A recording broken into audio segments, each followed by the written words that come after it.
60% समस्याएं हमारी संख्या से खड़ी हो रही हैं। हम समस्याओं को हल करते चले जाएंगे और संख्या यहां बढ़ती चली जाएगी। हम कुछ भी हल नहीं कर पाएंगे। तो रोज हम हल करेंगे, रोज नई समस्याएं खड़ी हो जाएंगी। तो 60% समस्याएं कम से कम सिर्फ नष्ट हो सकती हैं अगर हम संख्या पर एक व्यवस्थित संतुलन उपलब्ध कर लें, जो कि किया जा सकता है। लेकिन लोकतंत्र की धारणा हमारी कि बच्चे पैदा करने की स्वतंत्रता होनी चाहिए, वो मुझे गलत दिखाई पड़ती है। इसलिए जो आप कहते हैं व्हाट फॉर्म ऑफ गवर्नमेंट, तो मेरी दृष्टि में अभी हिंदुस्तान को कोई 50 साल तक लोकशाही की जरूरत नहीं। अभी हिंदुस्तान को 50 साल तक स्पष्ट रूप से अधिनायकशाही की जरूरत है।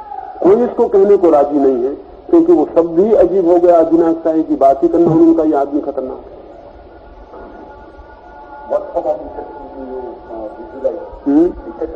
एक सोशलिस्ट डिक्टेटरशिप जैसा कि रूस में बनी, एक सर्वहारा का अधिनायकशाही चाहिए, जिसका स्पष्ट ध्यान ये होगा कि हम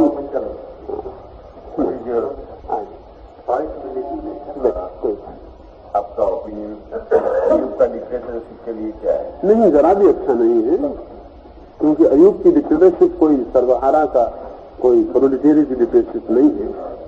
अयूब की डिक्टेटरशिप तो राजतंत्र जैसी पुरानी बेहूदी बातें हैं। अयूब की डिक्टेटरशिप की क्या जरूरत है? डिक्टेटरशिप व्यक्ति की नहीं, विचार की। सोशलिस्ट डिक्टेटरशिप से मेरा मतलब है, वो व्यक्ति की डिक्टेटरशिप नहीं है।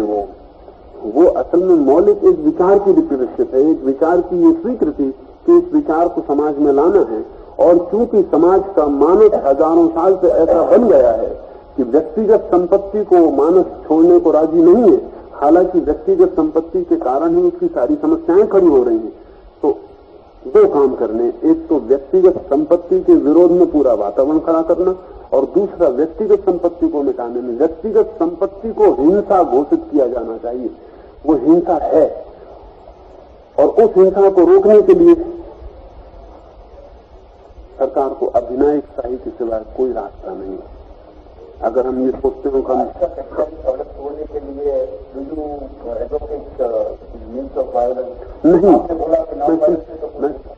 मेरा कहना ये है नॉन वायलेंस से समाज की अंतररचना नहीं बदल सकती, लेकिन नॉन वायलेंस से आप समाज के सत्ता के अधिकारी हो सकते हैं। समाज की व्यवस्था जो है व्यक्तिगत संपत्ति की, वो तो आपको दबाव से बदलनी पड़ेगी। जरूरी नहीं कि दबाव वायलेंस की हो, लेकिन अगर वायलेंस से न बदले जा सके दबाव को, तो वायलेंस भी हो तो कोई मुझे चिंता नहीं है उसकी। मेरा मतलब यह है कि लोकशाही है आज, जैसी भी है टूटी फूटी लोकशाही है। हाँ, इस लोकशाही का पूरा उपयोग किया जाना चाहिए। जो लोग समाजवाद लाना चाहते हैं वो जाके वोटर को शिक्षित करें, इस सत्ता पर अधिकारी हों, और सत्ता पर अधिकारी होते ही वो इस मुल्क से व्यक्तिगत संपत्ति और शोषण की व्यवस्था को हटाने के सब उपायों का प्रयोग करें। वो समझाने बुझाने से हो सके, वो लोकमत के दबाव से हो सके, और अगर वो सबसे न हो सके तो जैसा हम पुलिस के दबाव से हैदराबाद लेते हैं, जैसे हम पुलिस के दबाव से राजाओं को समाप्त कर देते हैं, उसी तरह के पुलिस के दबाव के अंतर्गत हमें पूंजीशाही को समाप्त करना होगा। Visualize how do you, what is your opinion about it? You said that you can approach the water and change its mind, something like that. Communists have come to power only through ballot. Do you think that it should be done at the all India level or something? हाँ, बिल्कुल ही अखिल भारतीय तल पर वैसा ही व्यवस्था करनी चाहिए, और एक प्रांत में कुछ कर भी नहीं सकती कोई समाजवादी व्यवस्था जब तक कि केंद्रीय तल पर सारी समाजवादी रचना नहीं होती, क्योंकि वो प्रांत वो तो हमेशा झंझट है। वो नहीं चलने देते हैं, वो नहीं चलने देते, चलने नहीं देंगे, क्योंकि अगर एक प्रांत में भी, केरल में या कहीं भी, अगर समाजवादी तंत्र की थोड़ी भी रूपरेखा स्पष्ट हो जाए और जनता को थोड़ी भी राहत दिखाई पड़े, तो पूरे मुल्क से सारी व्यवस्था नष्ट हो जाएगी इनकी। इसलिए उसको सफल वहां नहीं होने देंगे। और जब वो सफल होने लगेगी तो बाधा डालेंगे, बाधा के नए उपाय करेंगे। क्योंकि केरल में अगर समाजवादी तंत्र थोड़ा भी सफल होता है तो पूरा हिंदुस्तान अंधा नहीं है कि बैठा हुआ देखता रहेगा। उसको सफल नहीं होने देंगे, उसकी सफलता इनके लिए हत्या हो जाएगी, उसकी असफलता ही नहीं जी सकते हैं। इसलिए कोई एक स्टेट के तल पर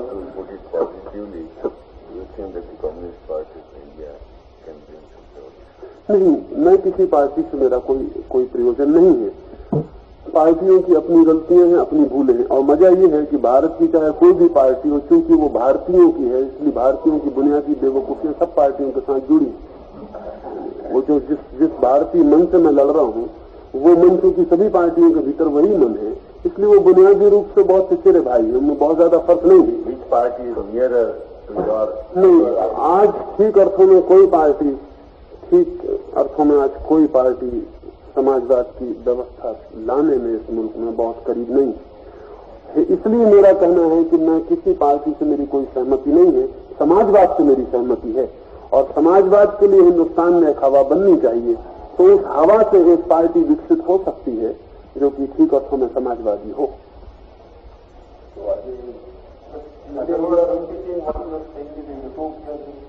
जी,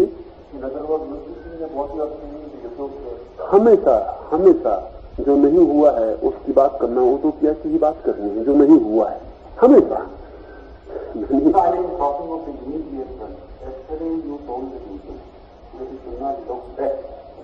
हाँ ठीक है।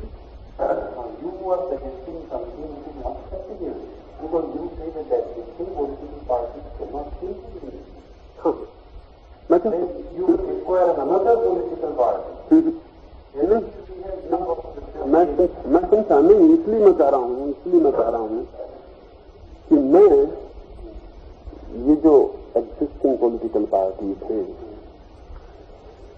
पार्टीज के ढांचे गलत हो सकते हैं, इनके भीतर ढेर व्यक्ति हैं जो गलत नहीं, इनके तंत्र गलत हो सकते हैं।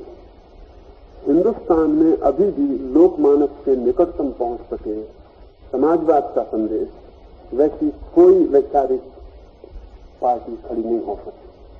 प्रयास हुए बहुत से, वो प्रयास कई तरह से नष्ट हुए। कम्युनिस्ट पार्टी के साथ लोकमानस और कम्युनिस्ट पार्टी के बीच कुछ बुनियादी फासले खड़े हो गए, वो कम्युनिस्ट पार्टी के बनने में खड़े हो गए। कम्युनिस्ट पार्टी जो संदेश लेकर यहाँ आई, वो संदेश केवल समाजवाद का संदेश न होकर साथ ही नास्तिकता का और अधर्म का संदेश भी बन गया। उसके जो परिणाम हुए भारत में, भारत के मानस में नास्तिकता के लिए कोई जगह नहीं, आज भी नहीं। भारत के मानस में थोड़े से शिक्षित पढ़े लिखे लोगों के मन में हो सकती है, भारत के मानस में कोई जगह नहीं। तो कम्युनिस्ट पार्टी और भारत के मानस के बीच एक बुनियादी बैरियर की तरह उनकी नास्तिकता और धर्म विरोधी भाव खड़ा हुआ है। दूसरे सोशलिस्ट जो हिंदुस्तान के थे, वो सोशलिस्ट कम थे और बुनियादी रूप से गांधीवादी ज्यादा थे। गांधीवाद को उन्होंने सोशलिज्म की शक्ल में गढ़ा हुआ था, और गांधीवादी बुनियादी रूप से, गांधीवाद बुनियादी रूप से समाजवाद नहीं ना, नहीं वो नहीं कह रहा हूं, नहीं है। और तो जो दूसरा सोशलिस्ट दिमाग पैदा हुआ मुल्क में, जयप्रकाश या उस तरह के लोगों का, वो मूलतः गांधीवादी है। सोशलिज्म की तरफ उसके झुकाव थे, उसने थोड़ी बहुत कोशिश की, वो असफल हो गया। वो असफल होने को था, वो धीरे धीरे जरा भाग गया, या तो कोई सर्वोदय में जाके लग गया और उसमें डूब गया अपने को भुलाने के लिए, या कोई और काम में लग गया। हिंदुस्तान में पिछले 30-40 साल के भीतर कोई व्यवस्थित रूप से समाजवाद बहुत मूवमेंट खड़ा नहीं हो सका। पार्टी पैदा होते हुए वैचारिक क्रांति, पार्टी तो खड़ी हो गई हिंदुस्तान में, लेकिन वैचारिक क्रांति नहीं। पार्टी आउटकम एक वैचारिक मूवमेंट थी। हिंदुस्तान में समाजवाद एक लोकमानस को छूने वाला आंदोलन ही नहीं बन सका। पार्टी खड़ी हो गई, और पार्टी कई तरह से खड़ी हो गई। ये जो पार्टी खड़ी हुई, इनका अब भी लोकमानस से कोई संबंध, सीधा साक्षात्कार नहीं हो सका है। मेरी जो दृष्टि है, मुझे पार्टी की फिक्र नहीं है जितनी समाजवादी लोक भावना की फिक्र है। समाजवाद एक वैचारिक स्तर पर देश के भाव में पैदा हो जाए तो पार्टी उससे पैदा हो सकती हैं, एग्जिस्टिंग पार्टीज भी उसके अनुकूल बन सकती हैं, वो दूसरी बात, उसकी मुझे चिंता नहीं। इसलिए आप जो कहते हैं कि उटोपिया मालूम होता है, ये ठीक भी है एक अर्थों में, क्योंकि विचार की कोई भी क्रांति उटोपिया ही है, लेकिन विचार की क्रांति से धीरे धीरे सक्रिय मूवमेंट पैदा होते हैं और वो उटोपिया नहीं रह जाते।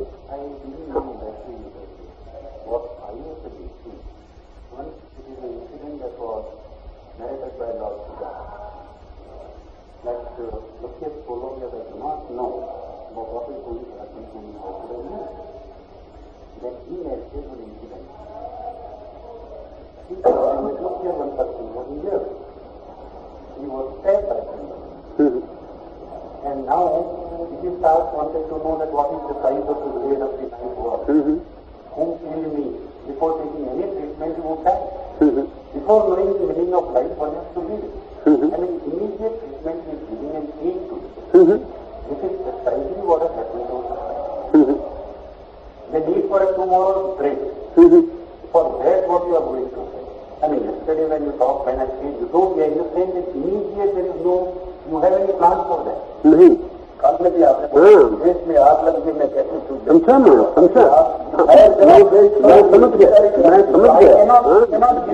मैं समझ गया। मैं अभी आपसे बात कर रहा था, आप नहीं आए, इससे पहले ये बात होती थी। मैं ये कह रहा था कि वो जो आग लगी है, वो आपको जो आग दिखाई पड़ती है इमीडिएट प्रॉब्लम्स की, मैं आग नहीं कह रहा हूं। हमारी आग लगी है बहुत सनातन, और वो जो आग लगी हुई वो इमीडिएट प्रॉब्लम्स की नहीं, इमीडिएट प्रॉब्लम्स उस सनातन आग के परिणाम है, बाई प्रोडक्ट है। सनातन आग का मेरा मतलब ना, गरीबी नहीं कह रहा हूं, गरीबी भी हमारी चिंतना का परिणाम है, गरीबी भी बेसिक कारण नहीं। हम जिस तरह सोचते रहे हैं आज तक, उसमें गरीबी ही पैदा हो सकती है। वो हमारे सोचने के गलत रास्तों का परिणाम है। गरीबी भी, हम गरीब अकारण नहीं, और गरीब होना कोई प्राकृतिक घटना नहीं है हमारे ऊपर। गरीबी भी हमारे सोचने के गलत ढंगों का परिणाम है, और जब तक वो सोचने के गलत ढंग नहीं बदले जाते हैं, तब तक आप गरीबी को थोड़ी बहुत सहने योग्य बना सकते हैं, और आप इससे ज्यादा कुछ भी नहीं कर सकते, और वो भी आप नहीं कर पाएंगे। जैसे मेरा कहना है कि हमको आज 30 साल से पता है ये बात कि अगर हमारी जनसंख्या बढ़ती चली जाती है तो हम रोज गरीब से गरीब होते चले जाएंगे। ये 30 साल से हमें पता है, लेकिन हमारी जनसंख्या बढ़ती ही चली गई। और आज भी जो हम उपाय कर रहे हैं, वो उपाय ऐसे जैसे पूरे समुद्र को कोई थोड़ी बहुत रंग की टिकिया डाल के रंगने की कोशिश कर रहा हो। इतने ही उपाय से अगर हमने संख्या को रोकने की कोशिश की तो हम 200 साल में भी संख्या नहीं रोक सकते। और जितने हम उपाय कर रहे हैं, वो इतने उपाय इतने समय, संख्या इतनी तीव्रता से बढ़ रही है कि हमारे समझ से बाहर हुआ जा रहा है। लेकिन संख्या बढ़ रही है इसलिए नहीं कि संख्या बढ़ने के बाबत हमारी समझ नहीं कि वो गलत है, बल्कि बच्चों को पैदा करने के बाबत हमारी जो समझ है वो सनातन है। वो ये है कि बच्चे परमात्मा से आते हैं, हम उन्हें रोकने का कोई हक नहीं। मेरा मतलब सुने रहना, 30 साल में दूसरे मुल्कों जैसे फ्रांस जैसे मुल्क ने अपनी संख्या स्थिर कर दी। आज तो फ्रांस में अभी भी चिंता की ये बात है कि अगर ये संख्या स्थिर रही तो कहीं ये ना हो कि आने वाले 50 वर्षों में उनकी संख्या नीचे गिरनी शुरू हो जाए, वो जितने हैं उससे कम ना हो जाए। अभी बड़े मजे की बात है कि एक ही पृथ्वी पर हम लोग रह रहे हैं, एक के सामने सवाल है कि हम संख्या कैसे रोकें, और अभी भी कौमें हैं जिनके सामने सवाल है कि हम अपनी संख्या गिरने से कैसे रोकें, कहीं वो बिल्कुल न गिर जाए। अब पश्चिम में उनको चिंता पैदा शुरू हो गई कि पूरब के लोग तो पैदाइश बढ़ाए चले जा रहे हैं, कहीं 100 साल में ऐसा ना हो जाए कि सफेद रंग की जातियां काले रंग की जातियों से इतनी कम पड़ जाए कि हमारा जीना मुश्किल हो जाए इनके साथ। मेरा मतलब यह है, हम जिस ढंग से सोचते हैं वो ढंग हमारी सारी की सारी जीवन प्रक्रिया को प्रभावित करते हैं। वो इमीडिएट दिखाई नहीं पड़ते हमें। अब जैसे मैं आपको कहूं, अभी भी करपात्री जाके गांव में अगर समझाते हैं लोगों को कि ये संतति नियमन जो है ये धर्म विरुद्ध है, तो गांव के आदमी को समझ में आता है। लेकिन गांव के आदमी को अगर जाके आप समझाएं कि बच्चे पैदा करना धर्म विरुद्ध है, तो समझने की बात से बिल्कुल बाहर हो जाता है। मैं जो कह रहा हूं, मेरे सामने इमीडिएट प्रॉब्लम महत्वपूर्ण नहीं है, क्योंकि मैं मानता हूं इमीडिएट प्रॉब्लम जो है वो हमारे बेसिक थिंकिंग के आउटकम है, कॉन्सिक्वेंसेस है। बेसिक थिंकिंग असली प्रॉब्लम है।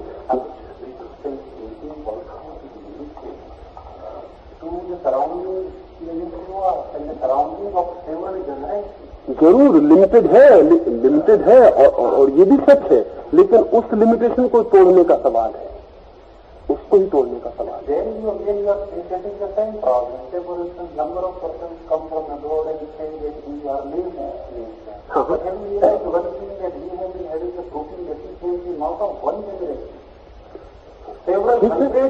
बिल्कुल ठीक है, लेकिन वो भी क्यों?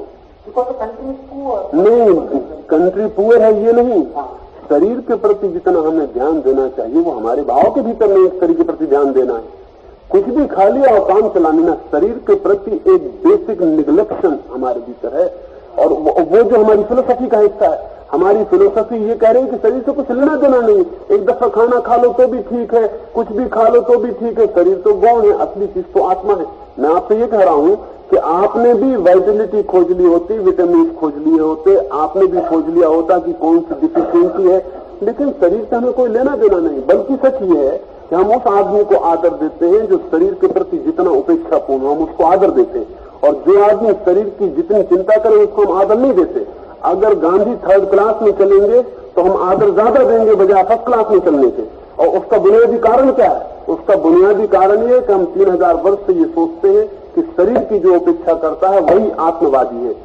तो मेरा मतलब सुन रहे ना, ये जो हम नहीं खोज पाए डिफिशियंसी और हम लेजी हो गए, उसके कारण डिफिशियंसी में नहीं, उसके कारण भी हमारी बेसिक थिंकिंग है। हिंदुस्तान जो है एक तरह का एंटीबॉडी एटीट्यूड है उसके माइंड का, और वो एंटीबॉडी एटीट्यूड जो है वो नुकसान पहुंचा रहा है।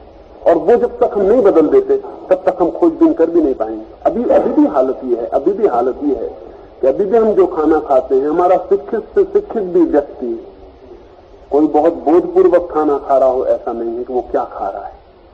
वो जो खा रहा है शिक्षित से शिक्षित व्यक्ति भी, उसका कोई बोध नहीं है खाने के बाबत। वो कैसे सो रहा है इसका भी बोध नहीं। हमारी चेष्टा ये रही है कि अगर एक नंगे तख्त का आदमी सोता है तो ज्यादा ऊंचा काम कर रहा है, इसके लिए कोई फिक्र नहीं कि नंगा तख्त उसके स्वास्थ्य में वर्धक होगा कि नुकसानदायक होगा, इसके लिए कोई विचार नहीं है।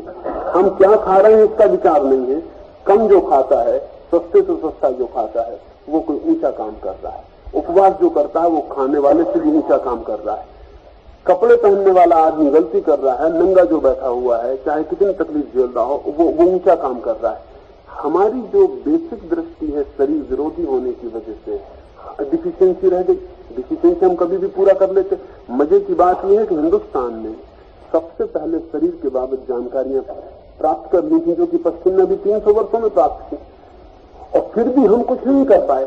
नहीं करने का कारण है, जब एक दफा अभी मैं एक अमेज़न में एक कबीला रहता है दक्षिण अमेरिका में, तो उस कबीले की हजारों साल की ट्रेनिंग ये रही है कि कोई भी आदमी अपने खेत पर काम नहीं करेगा, सारा गांव एक आदमी के खेत पर काम करेगा। अपने खेत पर काम करना बुरा मानते हैं वो, जब तक कि सब लोग काम करने ना आए, और दूसरे के खेत पर काम करने को अच्छा मानते हैं एक भाईचारे के लिए। लेकिन वो कबीले के जो खेत हैं छोटे छोटे टुकड़े और दूर दूर पहाड़ियों पर हैं, तो सारे गांव को दूर दूर की यात्रा करनी पड़ती है काम के लिए। और परिणाम ये हुआ है कि उनके बगल का कबीला सुखी और संपन्न है, उसके पास भी उतने उतने दूर खेत हैं, लेकिन वो अपने अपने खेत पर काम करते हैं। ये कबीला भूखा मर रहा है हजारों साल से, लेकिन वो जो उसकी धारणा है कि अपने खेत पर काम करना स्वार्थपूर्ण है, दूसरे के खेत पर काम करना ही सामाजिक बात है, अच्छी बात है, वही धार्मिक कृत्य है, वो गरीब है। दोनों कबीले एक तरह की जमीन पर रहते हैं, एक तरह के लोग हैं। एक कबीला भूखा मर रहा है हजारों साल से, दूसरा कबीला संपन्न है, लेकिन वो कबीला भूखा मर रहा है और उसका कुल कारण इतना है कि वो उसकी बेसिक दृष्टि में बुनियादी भेद है।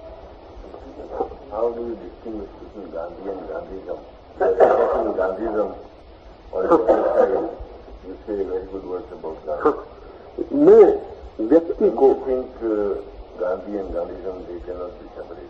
नहीं, वो बिल्कुल सेपरेट किए जा सकते हैं। इस तरह इसलिए कहता हूँ, गांधी की नैतिकता, गांधी का आचरण, गांधी का व्यक्तित्व, उनकी नीयत, उनकी चेष्टा, वो सब अद्भुत है और प्रीतिकर है। लेकिन गांधी एज ए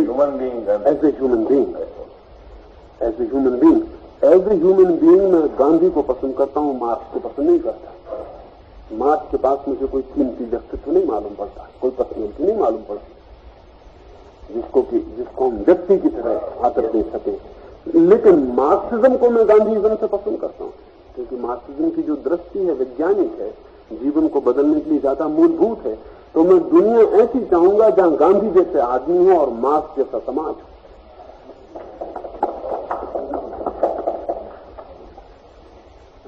मार्क्स के व्यक्तित्व में मुझे बहुत ही साधारण आदमी मालूम पड़ता है।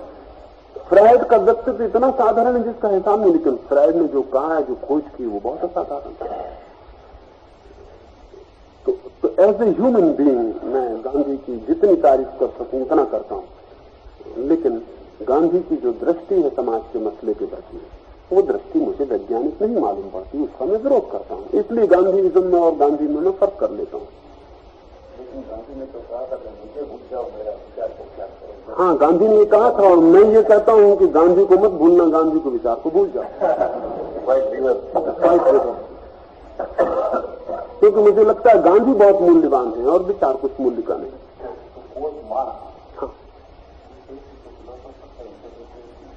हाँ, ठीक बात है, ठीक है, ठीक है। असल में चेंज ही करना हो तो मार्क्स को भी एक फिलोसफी ऐड करनी पड़ती है। चेंज करना हो तो भी, मेरा मतलब नहीं समझे आप, मार्क्स को भी अगर चेंज करनी हो दुनिया तो भी एक नई फिलोसफी ऐड करनी पड़ती, क्योंकि उस फिलोसफी के प्रभाव में वो चेंज होगी।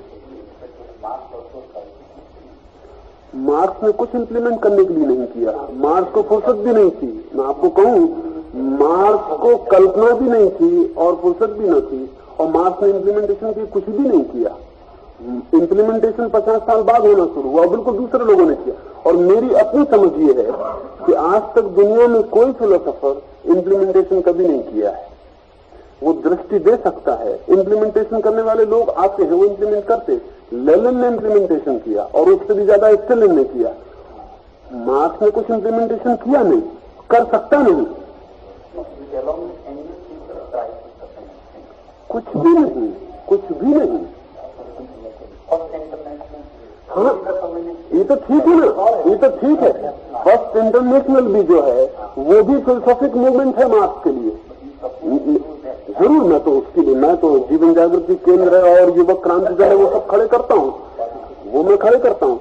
लेकिन मार्क्स की दृष्टि में और मार्क्स के समय में फर्स्ट इंटरनेशनल जो है वो एक फिलोसॉफिक मूवमेंट है, वो एक मूवमेंट है कम्युनिज्म की विचारधारा को पहुंचाने का। इम्प्लीमेंटेशन तो बहुत पीछे आता है, कई दफे तो हजारों वर्ष बाद इम्प्लीमेंटेशन आता है। इम्प्लीमेंटेशन उतना महत्वपूर्ण भी नहीं है। एक दफा साइंटिफिक दृष्टि साफ हो जाए तो इम्प्लीमेंटेशन आ जाएगा। अच्छा, की कोई चिंता की बात नहीं। हाँ। तो आपका ख्याल से अभी फिलोसॉफिकल मूवमेंट करनी चाहिए और दूसरी कोई एक्टिविटीज की जरूरत नहीं? नहीं, ये मैं नहीं कहता कि जरूरत नहीं है, जिनको जरूरत लगती है वो कर रहे हैं। आपका क्या ख्याल? मैं नहीं कर रहा हूँ। बहुत तेजी से भी हुई आज जो दूसरे पॉलिटिकल है, इकोनॉमिक है, सोशल है, वो कौन सा तेजी से करना चाहिए?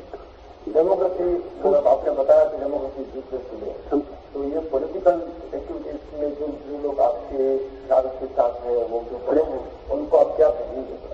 उनको मैं, हाँ, उनको जो मैं कह रहा हूँ, मेरी बात जो वो समझ रहे हैं, स्पेस में तो नहीं रहेंगे ना, वो तो उतरेंगे धरती पर। एक दफे स्पेस में हो तो ही धरती पर उतरेंगे, स्पेस में न हो तो धरती पर कुछ भी नहीं उतरेगा। तो अभी स्पेस में ही नहीं है। जो तकलीफ है वो ये है कि इस मुल्क के पास अभी मस्तिष्क में भी विचार नहीं है ठीक, जो धरती पर उतर सके। धरती पर उतरने की जल्दी मत करिए, वहां स्पेस में होने दीजिए तो धरती पर उतरेंगे। तो शॉर्ट टर्म 2 प्रोग्राम आएंगे ना? बिल्कुल ठीक है ना। अभी तो शॉर्ट टर्म की फुर्सत नहीं है, अभी तो लॉन्ग टर्म ही सवाल है। अभी मेरे सामने कुछ सवाल है वो ये कि एक बार विचार बीज फैल जाएं तो इम्प्लीमेंटेशन में उतरना शुरू हो जाएंगे, उसकी बहुत चिंता की बात नहीं। हमारी हमेशा चिंता इम्प्लीमेंटेशन की ज्यादा होती है। मैं तो विचार क्रांति वाला हूँ, वो फेल ना होते अगर वो विचार क्रांति वाले ही होते, वो इम्प्लीमेंटेशन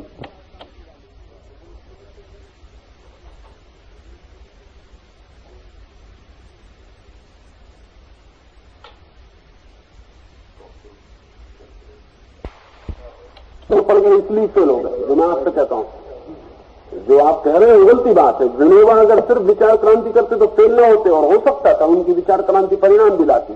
विचार क्रांति एक तरफ रह गई, वो इम्प्लीमेंटेशन में पड़ गए, और इम्प्लीमेंटेशन में पड़ गए वो सबका सब खराब कर दिए। विनोबा की असफलता विचार की असफलता नहीं है, इम्प्लीमेंटेशन की असफलता है। और विनोबा विचार की दृष्टि से असफल नहीं हो गए, जो उन्होंने किया उसमें फंस गए। Gandhi ji could not transform or change a single capitalist. You are also living in a capitalist society. Most of your followers of people, they have big bungalows, cars. Have you been able to change anything? नहीं, मैं तो मानता हूं कि change किया नहीं जा सकता, इसलिए गांधी नहीं कर सकते। वो धारणा ही गलत थी एक एक व्यक्ति को चेंज करना पड़ेगा। मेरा तो मानना ही नहीं है ये कि चेंज किए जा सकते हैं। मेरा तो कहना ये कि गांधी भूल में थे, वो सोचते थे कि हम कैपिटलिस्ट को चेंज कर लेंगे। कैपिटलिज्म चेंज किया जा सकता है, कैपिटलिस्ट चेंज नहीं किया जा सकता। जैसे सारी दुनिया में हो रहा है, रूस में कैसे चेंज किए गए, चीन में कैसे चेंज हो रहे हैं जी, वही तो मैंने कहा, वही विकल्प है।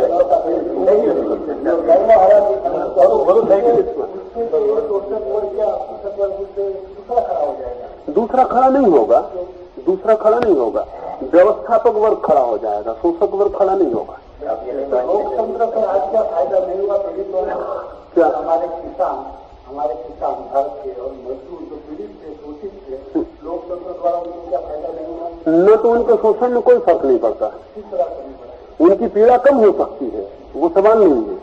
और लोकतंत्र ना ये नहीं हल किया जा सकता। उसकी वजह ये है कि लोकतंत्र मानता ये है, क्योंकि लोकतंत्र जो है वो पूंजीवादी व्यवस्था की ही बाई प्रोडक्ट है। तो लोकतंत्र मानता ये है कि पूंजीपति पर दबाव डालना, उसके शोषण के इंतजाम को तोड़ना, ये लोकतंत्र का हमला। व्यक्तिगत संपत्ति लोकतंत्र का अनिवार्य हिस्सा, वो उसको व्यक्तिगत स्वतंत्रता के नाम से कहता है कि व्यक्तिगत स्वतंत्रता होनी चाहिए प्रत्येक व्यक्ति को, और व्यक्तिगत संपत्ति वो व्यक्तिगत स्वतंत्रता का हिस्सा मानता है।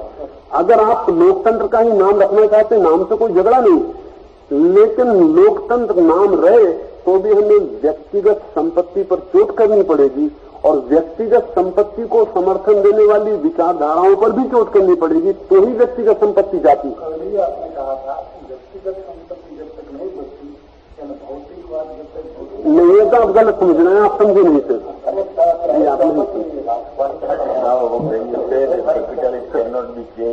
हाँ, कैपिटलिज्म चेंज किया जा सकता है। You don't find any objection in moving with them or कोई सवाल ही नहीं है। कैपिटलिस्ट जो है वो कैपिटलिज्म का उतना ही विक्टिम है जितना प्रोलिटेरियट, दोनों। सवाल ये इस कैपिटलिज्म की जो इल्जाम है, जो सरंजाम है, जो व्यवस्था है, उसमें पूंजीपति उतना ही शिकार है जितना कि मजदूर। वो दोनों ही नुकसान में, परेशानी में। मुझे कैपिटलिस्ट से कोई भी विरोध नहीं है, कैपिटलिज्म से विरोध है, ये साफ होना चाहिए। इसलिए पूंजीपति का दुश्मन नहीं हूं मैं, पूंजीपति के हित में है ये कि समाजवाद आए दुनिया में।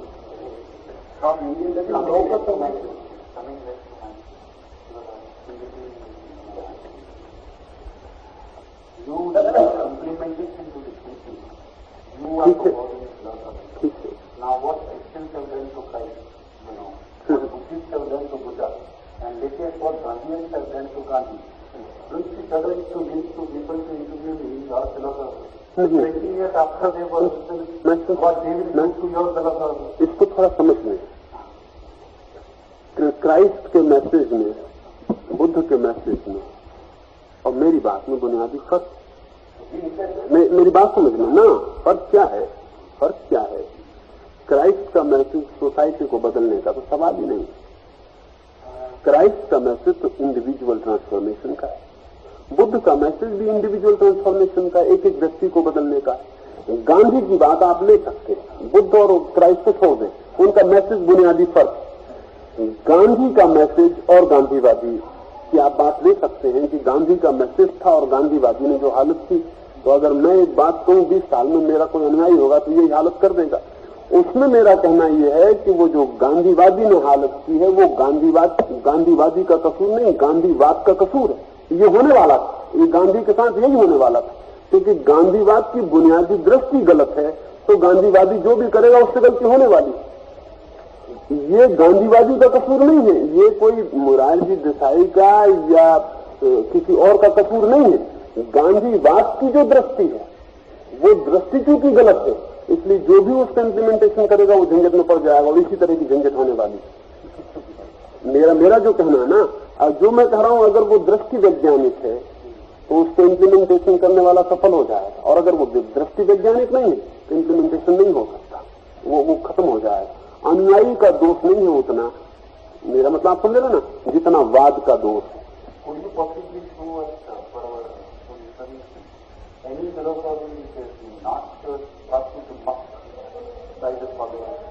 ना तो ठीक कहते हैं आप। असल बात ये है कि जब कोई फिलोसफी उनके अनुयायियों के द्वारा नष्ट होती है तो 2-3 कारण होते हैं।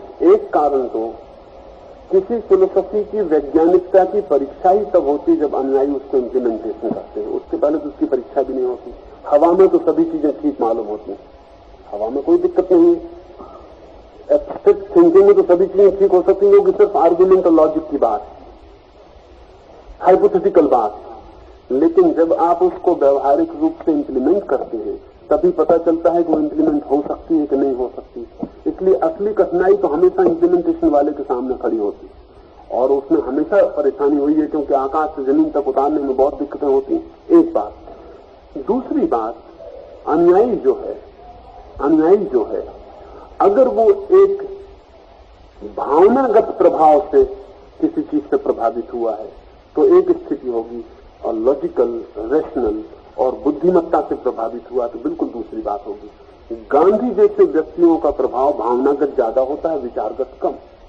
मार्क्स जैसे व्यक्तियों का प्रभाव विचारगत ज्यादा होता है, भावनागत कम। मेरा मतलब जो मैं कह रहा हूं बिल्कुल, मैं बात करता हूं, मैं आपको बात करता हूं कि अगर मेरा कोई पैर छूता है आके, मेरी जितनी विचारधारा है, जितनी ज्यादा से ज्यादा तर्कयुक्त हो सकती है उतनी मैं उसे तर्कयुक्त बनाने की कोशिश करता हूं। विचारधारा मेरी विचारधारा से जो प्रभावित होगा वो एक बात है। जो एक मुल्क की धारा है हमेशा से, एक सन्यासी से, साधु से प्रभावित होने की, वो बिल्कुल दूसरी बात है। लेकिन जो आदमी मेरे पैर छूने भी आएगा, वो भी अगर आता ही रहा तो बहुत जल्दी उसको समझ में आ जाएगा कि पैर छूना निरर्थक, उसका कोई उपयोग नहीं। इसलिए मैं उसे रोकता भी नहीं, क्योंकि जो मैं कह रहा हूं 24 घंटे वो उस तरह की सारी बातों के प्रतिकूल है। मैं कोई भावनागत बात उसमें फैलाना नहीं चाह रहा हूं, कोई इमोशनल बात पैदा करना नहीं चाह रहा हूं। मेरी चेष्टा तो निरंतर एक बौद्धिक क्रांति की है। अब अगर इतनी बौद्धिक क्रांति की बातें सुन के भी वो पैर छूने आता है तो वो पैर छूना उसकी कंडीशनिंग का हिस्सा है, जो हजारों साल की कंडीशनिंग है। कि मेरी दृष्टि ये है कि अगर वो विचार करना सीखता है मेरे साथ तो बहुत जल्दी इस तरह की भावनाओं से मुक्त हो जाएगा, हो जाना चाहिए।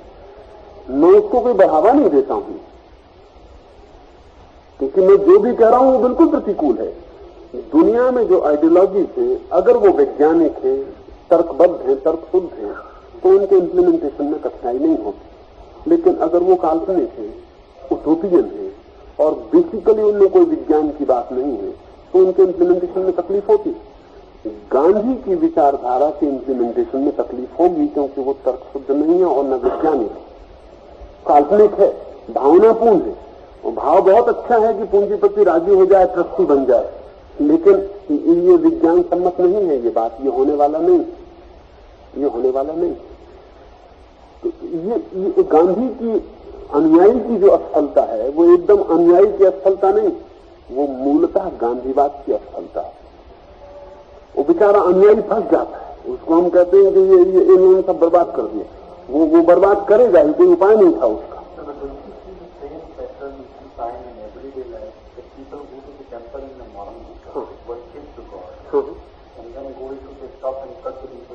हाँ बिल्कुल ठीक है ना। वो जो बाघ, मैं समझ गया, वो जो मंदिर में भगवान बैठा हुआ है वो पत्थर का है, वो उनसे कुछ कहता नहीं। वो उनसे नहीं, मेरी बात आप नहीं समझ रहे। वो पत्थर का भगवान उनसे नहीं कहता ये कि तुम दुकान में जाके गर्दन मत काटना। मैं उनसे कहता हूँ कि दुकान में जाके गर्दन मत। मेरा मतलब नहीं, नहीं, अगर कहने से कोई डिफरेंस होते ही नहीं तब तो फिर कोई उपाय ही नहीं मानते हैं। मेरी बात नहीं समझे आप। अगर हम ये मान लें कि कहने से कोई डिफरेंस होता ही नहीं तो फिर कोई उपाय नहीं रहा कम्युनिकेशन का।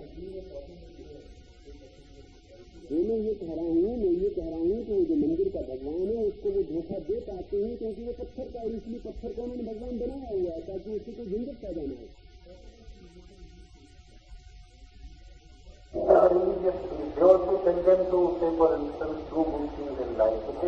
ना ये जो कह रहे हैं ना कि डू गुड थिंग्स, जो वो कहते हैं, तो गुड थिंग्स का मतलब ये है कि चर्च जाना चाहिए रविवार को, भगवान को माला चढ़ानी चाहिए, मंत्र पढ़ना चाहिए। गुड थिंग्स वो ये नहीं कह रहे हैं, गुड थिंग्स वो ये नहीं कह रहे हैं कि इलॉजिकल नहीं होना चाहिए, मेरी आप बात में रहना। बल्कि सच ये है कि इनकी सारी गुड थिंग्स इसी पर निर्भर है कि आप लॉजिक न लाएं बीच में। लॉजिक लाए तो गड़बड़ हो गया। मैं जिसको कह रहा हूं गुड, उसमें गुड में पहली तो बात है रीजन। मैं आपसे जिसको मैं गुड कह रहा हूं उसमें पहली बात रीजन है। उस रीजन में क्या है? भगवान की हत्या हो तो हो जाए, मंदिर जलता हो जल जाए, मूर्ति टूटती हो टूट जाए, सांस फिरता हो फिर जाए। मैं पहली तो गुडनेस ये मानता हूं कि रीजन होना चाहिए। वो जो प्रीस्ट कह रहा है आपसे गुडनेस, वो कह रहा है कि इर्रीजन। वो ये नहीं कह रहा आपसे कि रीजन, वो ये कह रहा है कि मरियम को कुंवारी मानो, ये बहुत अच्छे आदमी का लक्षण है। जो शक करता है वो बहुत गड़बड़ आदमी। वो जो गुडनेस सिखा रहा है वो गुडनेस नहीं है, वो धोखा है गुडनेस का। दुनिया में गुडनेस आएगी उसके पहले रीजन आना जरूरी है, नहीं तो नहीं आ सकती। तो मेरे और प्रीस्ट में बुनियादी फर्क है। मैं प्रीस्ट हुई नहीं, यानी मुझसे ज्यादा एंटी प्रीस्ट कोई आदमी हो नहीं सकता। ना तो मैं कोई मंदिर खड़ा कर रहा हूं, कोई प्रीस्ट खड़ा कर रहा हूं, न भगवान और आदमी के बीच किसी दलाल को स्वीकार करता हूं, न किसी शास्त्र को स्वीकार करता हूं, न मेरी किताब को शास्त्र कहता हूं, मैं ये कहता हूं कि जो मैं कह रहा हूं वो सत्य है। इतना ही कहता हूं कि मुझे सत्य दिखाई पड़ता है, और जब तक तुम्हारे रीजन को सत्य न लगे तब तक दो कौड़ी का है, उसको तुम स्वीकार करना मत। तो आखिर हम तोड़ कैसे सकते हैं? आखिर दूसरे व्यक्ति से कम्युनिकेशन का रास्ता कहने के सिवाय क्या? अब मेरे पास लोग आते हैं, वो आके मुझसे कहेंगे कि आप आशीर्वाद देते। मैं उनको कहता हूं आशीर्वाद से कुछ भी नहीं होगा, और तुम इस भ्रम में रहना मत कि मेरे आशीर्वाद से कुछ होने वाला है। तुम मेरे पैर छूते हो, तुम सिर्फ कवायद कर रहे हो। तुम इस ख्याल में रहना मत कि मेरे पैर छूने से तुम्हें कुछ हो जाए। अब मैं कर क्या सकता हूं? ये तो 3-4 हजार वर्ष की कंडीशनिंग है, तो वो कंडीशनिंग को तोड़ने के लिए हमें कहीं कहीं चोट करनी, और कर क्या सकते हैं? लेकिन चोट हमें बेरहमी से करनी चाहिए। चोट हम नहीं कर पाते जब हम धोखा देते। जब मैं ये कहूं कि तुम दूसरों के पैर तो मत छूना, वो कवायद है, और मैं कहूं मेरे पैर छूना ये बहुत धार्मिक कृत्य है, तब मुश्किल खड़ी होती है। और वही होता रहा दुनिया में अब तक। एक प्रीस्ट के खिलाफ दूसरा प्रीस्ट रहा, प्रीस्टहुड के खिलाफ कोई नहीं रहा। जो आज तक की स्थिति है वो ये है, एक पुरोहित के खिलाफ दूसरा पुरोहित। वो कहता है वो पुरोहित गलत है, पुरोहित मैं सही हूं, लेकिन पौरोहित्यवाद सही है। वो कहता है महावीर गलत है, राम सही है। वो कहता है कि बुद्ध गलत है, महावीर सही है। लेकिन वो ये नहीं कहता कि पौरोहित्यवाद गलत है, ये भगवानवाद गलत है। तो मेरी बुनियादी शर्त है, मैं कोई नए धर्म को खड़े करने के पक्ष में नहीं हूं। मैं कहता हूं कि धर्मों का खड़ा होना गलत है। मैं ये नहीं कहता कि ये राम की मूर्ति गलत है और बुद्ध की मूर्ति गलत है और मेरी मूर्ति सही है। मैं ये कहता हूं ये मूर्तिवाद गलत है। तो इन सारी बातों में बुनियादी फर्क समझना जरूरी, और वो सिवाय समझाने के हम कर क्या सकते हैं। लेकिन मेरी समझ ये है कि अगर हम ठीक बात समझाने के प्रयास करें और हमारे स्वार्थ न हो उसमें, तो ठीक बात लोगों के हृदय तक पहुंचती है। ठीक बात कभी नहीं पहुंचती जब ठीक बात के पीछे हमारा कोई बहुत बुनियादी स्वार्थ जुड़ा होता है। अगर मेरा कोई स्वार्थ हो इस बात में, तो बहुत जल्दी आप मेरे स्वार्थ को पहचान जाएंगे और ठीक बात गौण हो जाएगी, और आप समझ जाएंगे कि वो सब ठीक बातचीत, काम की बातचीत है, पीछे कोई स्वार्थ है। कोई भी स्वार्थ, इतना भी स्वार्थ कि लोग मुझे आदर दें तो भी फिर सत्य में नहीं पहुंचा सकता हूं, उतना स्वार्थ भी सत्य नहीं पहुंचाया जा सकता।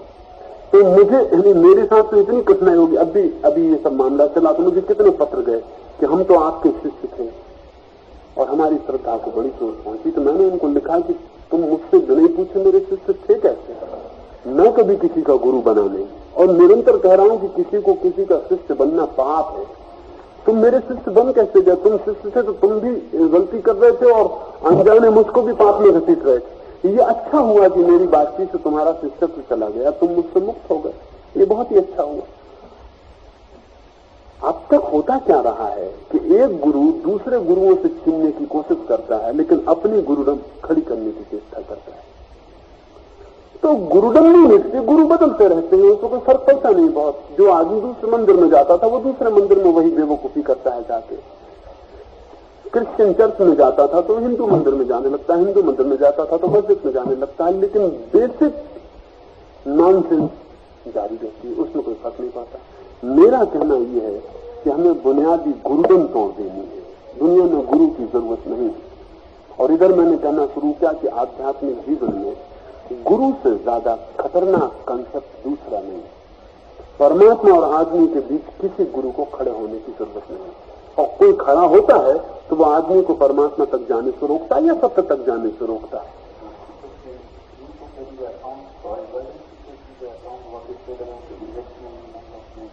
जी हाँ ठीक है, हाँ एग्रेशनल एलिमेंट है, लेकिन उन सबको रैशनल बनाया जा सकता, और जब तक हम नहीं बनाते तब तक आदमी अच्छा आदमी नहीं हो सकता। क्राइस्ट की मैं बात मानता हूँ। इसका मतलब ये है कि रेशनलिटी 5000 साल पुरानी है, मेरी बात 5 साल पुरानी है। तो और क्या मतलब? मेरे जैसे लोग खड़े होते रहेंगे और तोड़ते रहेंगे तो 5000 साल में रेशनलिटी को हम तोड़ देंगे। मेरा ये तो मामला ऐसा है कि डॉक्टर आपको दवा देता है और आप फ्लू को चलाए चले जाते हैं। उसका मतलब तो इतना है कि दवा अभी फ्लू के लायक मजबूती से काम नहीं कर पा रही, उतनी मजबूत नहीं है, उतने जोर से नहीं दी जा रही, लेकिन फ्लू टूटेगा। विश्वास हमारा ये है कि बीमारी टूटेगी, दवा जीतेगी। इसी विश्वास से आदमी जीता है और कोई सारे समाज की क्रांति चलती है। ये बात सच है कि इरेशनल एलिमेंट बहुत ज्यादा है, लेकिन उसको तोड़ने का कभी प्रयोग ही नहीं किया गया है। ये फ्रायड के बाद संभवतः है 30-40 वर्षों में इरेशनल एलिमेंट की स्वीकृति उपलब्ध हुई है। तोड़ने की तो बात अलग, वो है यही हमें ख्याल नहीं था, साफ हुआ कि वो है। अब उसको तोड़ने का सवाल है। खुद फ्रायड अपने जीवन में इरेशनल एलिमेंट नहीं तोड़ सकता, मगर उसने खोज तो की है। वो भी जरा अगर उसकी बात का आप खंडन कर दो तो गर्दन पकड़ ले आपकी। इतना गुस्सा हो जाता था कि बेहोश हो जाए गुस्से में, विवाद करने में। अगर आपसे विवाद हो जाए तो वो फेंट कर जाए। अब मगर इसके व्यक्तित्व में तो बात नहीं है कुछ खास, लेकिन इसने जो खोज की है वो तो मूल्यवान है। उस मूल्य को तो हम स्वीकार कर लिए हैं अब की इरेशनल एलिमेंट है। अब इस इरेशनल एलिमेंट को कैसे नष्ट करना, उसके प्रयोग की जो आपने बातें की और बड़ा विवाद हुआ।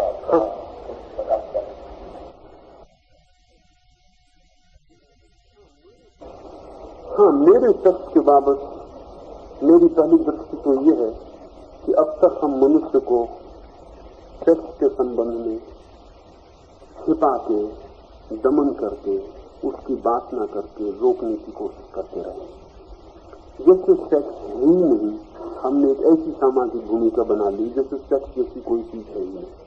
वो है ही नहीं कहीं, वो है 24 घंटे, लेकिन समाज के तल पर न उसकी बात है, न अभिव्यक्ति है, न विचार।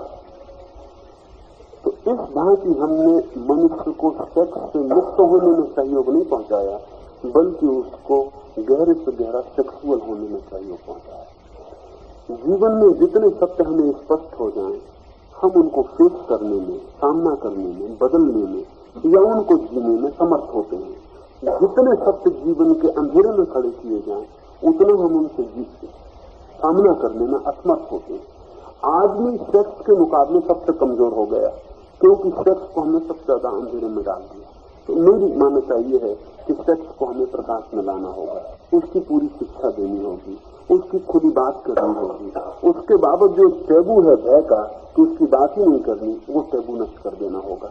और जितना ज्यादा सेक्स को हम सामान्य और साधारण स्वीकार कर सकेंगे, उतना हम समाज को सेक्सुअलिटी से बचा सकेंगे। क्योंकि सेक्सुअलिटी जो है, कामुकता जो है, वो काम के दमन से पैदा हुआ परिणाम है। इधर हम दबाते हैं, वो फिर गलत रास्तों से निकलना शुरू होता है, वो निकलेगा कहीं से। और जब वो गलत रास्तों से निकलता है तो वो ठीक रास्तों की बजाय ज्यादा खतरनाक हो जाता है। यानी बजाय इसके कि एक लड़का एक लड़की को प्रेम करे, ये समझ में आने वाली बात है, लेकिन एक लड़का और एक लड़के में सेक्सुअल संबंध हो जाए, ये समझ में आने में जरा मुश्किल मामला हो गया। लेकिन जब हम लड़के और लड़कियों को रोकेंगे तो लड़कों और लड़कों में होमोसेक्सुअलिटी पैदा होने का हम उपाय करते हैं। लड़के और लड़कियों के हॉस्टल अलग बनाएंगे और लड़कों को एक हॉस्टल में भर देंगे और लड़कियों को एक हॉस्टल में, हम होमोसेक्सुअलिटी पैदा करने के उपाय करते हैं। और ये होमोसेक्सुअलिटी जो है ये परिवर्तन की बात हो गई, ये अस्वस्थ चित्त का लक्षण हो गया। और स्वस्थ मार्ग हमने रोका और अस्वस्थ मार्ग पैदा किया। तो हमने सब तरह के अस्वस्थ मार्ग पैदा किए। तो उधर मेरी बात में उनको तकलीफ होनी शुरू हुई, क्योंकि मैंने कहा कि हमें तो बचपन से बच्चों को जितनी सहजता से वो सेक्स को ले सके उतनी सहजता देनी चाहिए। उन्हें पता ही नहीं होना चाहिए कि सेक्स कोई ऐसी अनूठी और कोई ऐसी खास बात है जिसे छिपाना है, जिससे डरना है, ये नहीं होना चाहिए। सामान्य तौर से वो अपना नसीब है, लेकिन और ग्लोरिफिकेशन जो आपका रूल निकला और जैसा प्रेस रिपोर्ट आया कि मैथुन और समाधि की स्थिति वो आपने तो सब नाउ का नॉलेज देना ये जो है ना ये ओवर ग्लोरिफिकेशन नहीं है, वो फैक्ट की बात है। नहीं, मैं जो कहता हूँ मेरी समझ ये है कि मनुष्य के सेक्स के अनुभव में, गहरे सेक्स के अनुभव में एक क्षण को मनुष्य को वही अनुभव होता है जो ध्यान के अनुभव में होता है। ओवर ग्लोरिफिकेशन नहीं है, जस्ट फैक्ट। ये जो सेक्स की जो आंतरिक अनुभूति है, संभोग की जो गहरी से गहरी अनुभूति है, उस गहरी अनुभूति में जो शांति का, थॉटलेसनेस का, एक क्षण को सारे विचार समाप्त हो जाते हैं, एक क्षण को ईगो भी मिट जाती है। दो व्यक्तियों की जो सेक्स के संभोग में गए हैं, एक क्षण को जब क्लाइमेक्स टोन की भावदशा होती है तो अहंकार भी मिट जाता है, विचार भी शून्य हो जाते हैं, चित्त एक गहरी अटेंशन की हालत में रह जाता है। वो जो प्रतीति है, वो जो अनुभव है, वो एक कण में, बहुत छोटे कण में, ध्यान का ही कण है, ये मैंने कहा है। और मनुष्य को सबसे पहले ध्यान का जो बोध आया है वो सेक्स से आया है, ये मैंने कहा है। क्योंकि मनुष्य के पास ध्यान में सीधे जाने का कोई उपाय न था। पहली दफा मनुष्य को जो अनुभव आया है कि सेक्स के क्षण में कोई घटना घटती है कि माइंड एक ट्रांसफॉर्मेशन अनुभव करता है, वो अनुभव पहले सेक्स से ही उपलब्ध हुआ है। और वो जो अनुभव है उसको हम दूसरे मार्गों से भी विकसित कर सकते हैं। तो मेरा जो कहना है, योग जो है वो संभोग में उपलब्ध होने वाले अनुभव को अन्यथा मार्गों से विकसित करने का उपाय है। और जब एक व्यक्ति ध्यान को उपलब्ध करने लगे सेक्स से अन्यथा, तभी वो व्यक्ति सेक्स से मुक्त होना शुरू होता है, ये भी मेरा कहना है। क्योंकि तब उसे सेक्स में जाके उस अनुभव को करने की जरूरत नहीं रह जाती, वो उस अनुभव को अन्यथा उपलब्ध कर लेता है। एक मिनट में पूरी बात सुना। तो मेरा कहना यह है कि ये मेरी मान्यता कि सेक्स का अनुभव ध्यान की ही अत्यंत प्रारंभिक अवस्था का अनुभव है, ये मेरी मान्यता इस आधार पर, और मैं मूल्य इसको देना चाहता हूं, क्योंकि इसी मान्यता के आधार पर मैं ब्रह्मचर्य में दीक्षा दी जा सकती और कोई रास्ता नहीं। जब ध्यान के मार्ग से व्यक्ति को वैसे ही सुख की बहुत बड़ी राशि उपलब्ध होने लगती है जो उसे संभोग में बहुत कुछ खोके और बहुत क्षुद्रतम मिलती थी, तभी ध्यान के मार्ग से धीरे धीरे सेक्स से चित्त उठता है और ब्रह्मचर्य की तरफ प्रवेश पाता है। यानी मेरा कहना यह है कि ब्रह्मचर्य से ध्यान उपलब्ध नहीं होता, ध्यान से ब्रह्मचर्य उपलब्ध होता है। और ये इसीलिए उपलब्ध होता है कि ध्यान की और सेक्स की अनुभूति कहीं समान है, नहीं तो उपलब्ध होने का सवाल ही नहीं। अगर मैं आपके घर आता हूँ बैलगाड़ी में बैठ के और 6 घंटे लगते हैं और हड्डी पसली टूट जाती है, और कल मुझे कार में बैठ के आने मिलता है, आपके 5 मिनट में पहुंच जाता हूँ, ना हड्डी पसली टूटती ना परेशानी होती है, तो मेरा कहना यह है कि मैं कार बदल लूंगा बैलगाड़ी की जगह, और बदलूंगा सिर्फ इसलिए कि कार और बैलगाड़ी में कोई बुनियादी समानता वो दोनों पहुंचाते। नहीं तो बदलने का कोई सवाल ही नहीं उठता। अगर वो दोनों अलग चीजें हैं तो बदलने का कोई सवाल नहीं उठता। मैं बैलगाड़ी की जगह कार ग्रहण कर लूंगा, कल हवाई जहाज होगी तो उसको ग्रहण कर लूंगा, क्योंकि दोनों काम करते हैं। पहला जो काम था वो बहुत ही प्रिमिटिव है। यानी मेरा कहना यह है कि संभोग का जो अनुभव है वो अत्यंत प्राथमिक है, समाधि का जो अनुभव है वो उच्चतम है। लेकिन उन दोनों अनुभवों के बीच एक बुनियादी समानता है, इसीलिए ट्रांसफॉर्मेशन हो सकता है, जो ट्रांसफॉर्मेशन नहीं हो सकता। अब उस बात को उन्होंने क्या ले लिया कि मैंने कहा है कि दोनों एक ही चीजें। अब इस पत्रकारों के साथ भी मैं बड़ी मुसीबत में पड़ा हुआ हूं, क्योंकि वो क्या मतलब निकाल लेंगे और क्या शकल दे देंगे तो कठिनाई हो जाती है।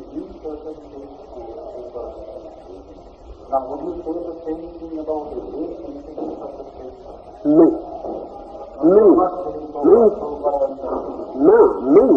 उसका कारण नहीं, मैं तो तभी बात करता हूँ जब आप मेंशन करेंगे। मेरा कहना है कि रेप का जो अनुभव वो सेक्स का भी अनुभव नहीं है। मेरा कहना है कि रेप, मैं इसको बात को समझ ना, मैं इसको थोड़ा समझ लें, इसको इसमें सारी मेरी दृष्टि है। यानी मेरा कहना है कि जो आदमी जबरदस्ती किसी के साथ व्यभिचार कर रहा है, वो जबरदस्ती और वायलेंस उस हार्मनी को पैदा ही नहीं होने देते जहां की वो, जिसको मैं कह रहा हूं ध्यान का जैसा समान अनुभव हो सकता है पैदा हो जाए। तो रेप जो है वो मेरी दृष्टि में मिस्टरबेशन से ज्यादा नहीं, मेरी दृष्टि में इसको फर्क करता हूं। यानी वो सिर्फ वीरीपात है और इतनी टेंशन में वो किया गया है और इतनी परेशानी में और इतनी जबरदस्ती में कि सिर्फ शरीर हल्का हो गया, कहीं कोई भीतर कोई अनुभव नहीं हुआ। इसलिए मेरा जो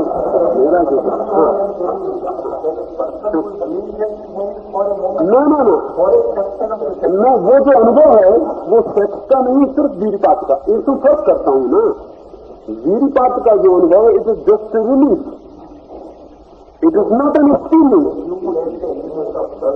हाँ, मेरा कहना ही है ना, हाँ, सेक्स का अनुभव जो है वो बिना प्रेम के संभव नहीं है, बिना प्रेम के संभव नहीं है। वो अत्यंत लविंग हार्मनी में संभव है। और जब हम जबरदस्ती करते हैं तो सिर्फ रिलीफ है, जस्ट रिलीफ। जैसे एक आदमी बोझ से भरा हुआ, उसने बोझ फेंक दिया और मुक्त हो गया। ये बोझ किसी भी तरह फेंका जा सकता है। इस बोझ को फेंकने में कोई भी, इसमें कोई स्त्री की भी जरूरत नहीं है, इसमें तो एक रबर की स्त्री भी काम दे सकती, इसमें कुछ लेना देना नहीं है। और इसमें तो समझदार हो तो आप कोई की भी जरूरत नहीं है, आते एरोटिक हो सकते हैं। लेकिन ये इसलिए मेरा कहना है रेप जो है वो तो बिलो सेक्सुअल है, यानी सेक्सुअल भी नहीं है, और ध्यान जो है वो बियॉन्ड सेक्सुअल है। लेकिन इन सब के बीच एक सेतु का संबंध है, और वो संबंध अगर हम ध्यान न रखें तो हम सेक्स को कभी भी ट्रांसफॉर्म नहीं कर सकते। तो मेरा जो कहना है कि विषयानंद में भी ब्रह्मानंद की एक किरण है, तो उसको मतलब ये ले लिया कि मैं दोनों को एक ही मानता हूं कि दोनों बात क्रिश्चियन किलर और मीरा एक ही है, वो किसी अफवाह में छाती है कि मैं ये कहता हूं कि दोनों एक ही बात।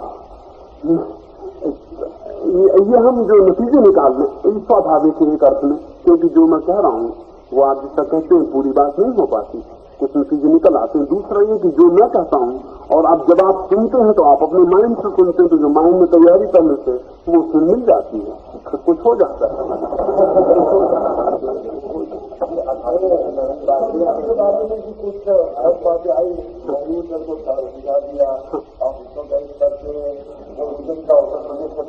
एक 5 मिनट उसकी बात करने फिर उठना पड़ेगा।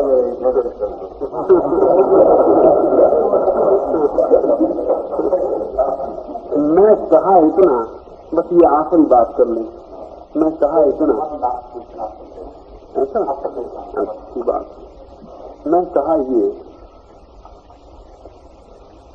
मैं ये नहीं कहा कि नेहरू हिप्नोटाइज करते हैं, मैं कहा मैं समझा रहा था कि सम्मोहित किस तरह आदमी हो जाता है।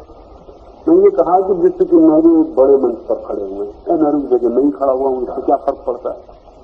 तो लोगों की आंखें घंटे भर तक ऊपर लगी हुई थी। सम्मोहन का नियम ये है कि अगर आंख बिना झपके बहुत देर तक ऊपर उठी रहे तो वो आदमी सजेस्टिबल हो जाता है। उस आदमी को फिर जो भी बात कही जाए वो उसे बिना तर्क के स्वीकार कर लेता है। हिटलर जैसे लोगों ने तो जान के इसका उपयोग किया कि हिटलर मंच बनाएगा तो हाल में पूरा अंधकार करवा देगा ताकि कोई आदमी किसी दूसरे को न देख सके, सिर्फ हिटलर ही दिखाई पड़े। हिटलर पर बड़े बड़े लाइट रहेंगे, सारा कमरा अंधकार पूर्ण रहेगा, आपको पूरे वक्त हिटलर को देखना पड़ेगा। इतनी ऊंची मंच होगी, इतनी व्यवस्था की मंच होगी कि आंख ठीक उस एंगल पर रहे जहां से सजेस्टिबल हो जाता है आदमी का माइंड। ये तो पूरा हिटलर से तो पूरा प्री प्लान था। हिटलर तो प्रोपेगेंडिज्म में जितना भी उपयोग किया जा सकता है व्यवस्थित सारी बातों का किया है, और हिटलर तो इसका पूरा जान के उपयोग किया। मैंने कहा कि नेहरू जान का उपयोग नहीं किया, नेहरू को पता भी नहीं हो सकता, लेकिन